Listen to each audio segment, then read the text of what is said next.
good people. This is Bedtime Stories, Grownup edition. Like mother, like daughter, part 2. When we left off, Marcus had called everybody he could think of, and the only person who answered the phone was his mother. She told him to come through so they could have a conversation. He left the warehouse and headed to his mom's house. Marcus pulled up in his mother's driveway, went to the front door, rung the doorbell. Miss Brenda opened the door. Marcus comes into the house. He has a seat in the living room, and he looks at his mother and says, "Mom, where is she?" Miss Brenda says, "Well, how was your trip to Aruba, baby?" Marcus says, "Mom, I don't have time for small talk." Miss Brenda says, "Marcus, I don't know who you think you're talking to, but I am still your mother, and you will respect me. Now, before I tell you what you want to know, you need to tell me what I want to know. Who were you in Aruba with?" Marcus says, "Mom, I told you it was a business trip." Miss Brenda says, "Boy, you're going to sit here in my face and tell me a bold-faced lie? Boy, you've got to know. If your mama asks you a question, the likelihood is that she already knows the answer." Marcus says, "Mom, I don't understand why you feel like you have a right to know all of my business. I'm a grown man." Miss Brenda says, "Well, you need to act like it, because grown people, when they make decisions, they can stand on those decisions. They don't have a problem telling the truth about those decisions, because that's what grown people do, son." Marcus said, "Mom, this is between me and Angela." Miss Brenda says, "Son, what you do to your wife doesn't just affect your wife. It affects your entire family. At this point, you should realize that. You know, one of the reasons why me and your daddy lasted for all of the years that we did is because we were able to tell each other the truth, because we understood the big picture.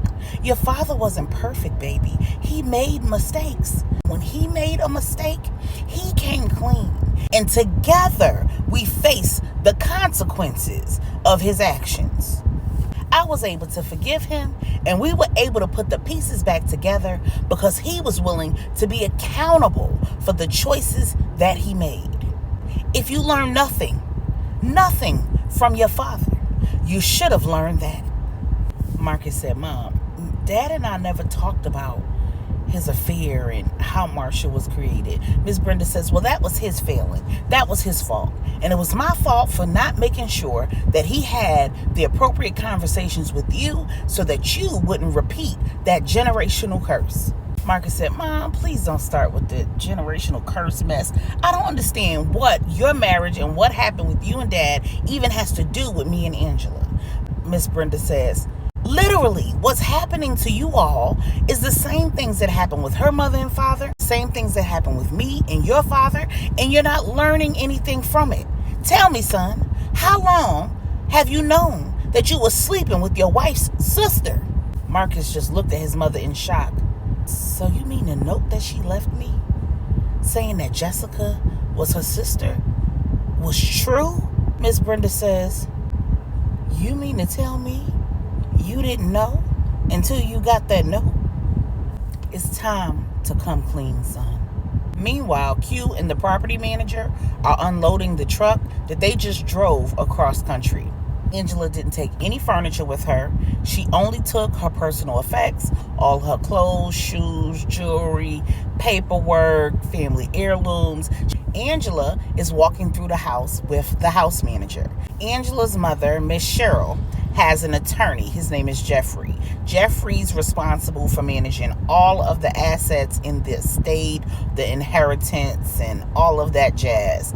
And he's hired an estate manager who's responsible for managing all of the properties in Denver that are owned by the family in the estate of Angela and Stephanie's father and grandparents on her father's side. That estate management company has been informed by Jeffrey that a variety of staff are going to be required for the foreseeable future.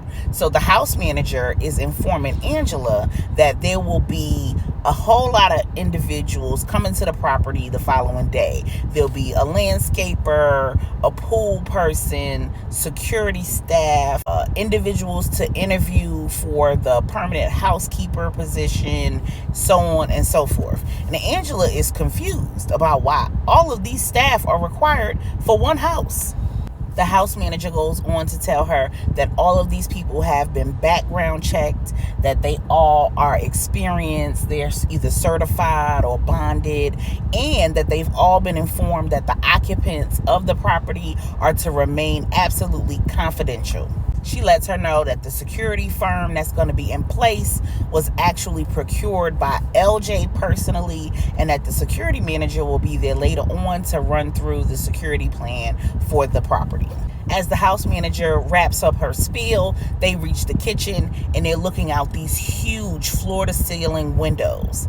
And at that moment, Angela realizes that her and Stephanie didn't just inherit a house, they inherited a huge multi-acre estate equipped with a pool, jacuzzi, tennis courts, walking/running trails, a guest house, a mother-in-law suite, a detached gym, a barn with horses, and so much more. Angela is in complete and total shock. At the end of the tour, she calls Stephanie and Regina on three-way and tells them all about it. She tells them that she doesn't feel like one person needs all of this space. Even with the baby coming, it's just way too much. And she's also afraid to spend so much of their shared inheritance just keeping up this property and employing all of this staff. Steph reassures her. She says, "Sis, I've looked over all of the paperwork. I promise you, everything is pretty much taken care of. There's literally a whole fund set aside solely to take care of these properties. And the properties have been taken care of for all of these years without us having any knowledge of it. So it's not going to tax the estate for you to stay there. Yes, there's an additional expense, but our grandparents were so smart that they literally set aside an account to pay for staff and upkeep of the property. And they have investments that pay out quarterly, and those investments are diverted into the account to take care of this specific estate. So they literally put things in motion to ensure that we don't even have to think about money for the rest of our lives. They just didn't tell us because they didn't want us to be lazy, unmotivated girls who grew up to just depend on their money." Regina says, "Oh, y'all some rich bitch." Angela cuts her off and says, "Regina, can you let LJ know that we arrived safely and all is well?" "Steph, can you let Mom and Miss Brenda know that we arrived safely?"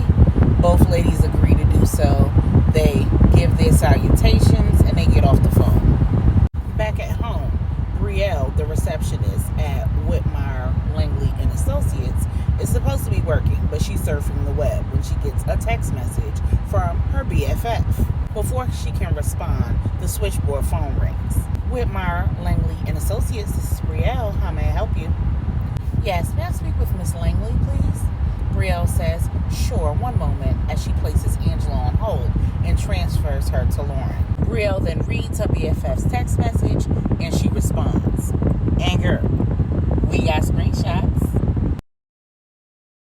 When Lauren and Angela finish their call, Lauren comes out with some tasks that she needs Brielle to complete, one of which is to file some motions with the clerk of court and then to FedEx notarized copies of that paperwork to a respondent. When Brielle looked down at the paperwork, she realized that the petitioner's address is the address of a property owned by the firm that they typically use in cases where there is a restraining order or a legal reason why the petitioner does not want the respondent to have access to their address. Petitioners are allowed to keep their residential address private in cases where there's domestic violence or orders of protection, and cases where there aren't any child custody issues. So Brielle asks Lauren if this is one of those cases, and Lauren says, "Girl, no.